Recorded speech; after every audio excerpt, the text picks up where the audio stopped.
তো গাইস প্রথমে ভিডিওটি দেখি, তারপর পাবলিকের করা ফানি কমেন্ট গুলো পড়ি। Biggie bong ba.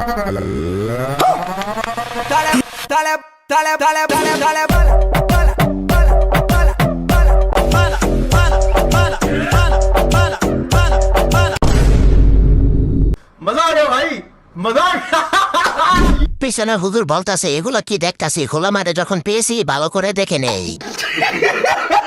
বইরা খাড়াই খাড়াই দেখতাছে আর মনে মনে ভাবতাছে, বিনা টিকেটে আবাসিক হোটেলের কর্মী দেখতাছি। হুজুরের অজু ভেঙে গেছে।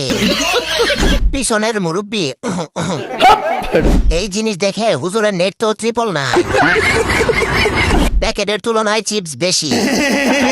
ফুটবল এত বড় বড় হয় কেমনে? এত বড় বড় ডাব কে করছে? আমাকে জনিতা নাকি? এইসব বাজে মেয়ে যেখানে যাবে সেখানটাও নষ্ট করে ফেলে।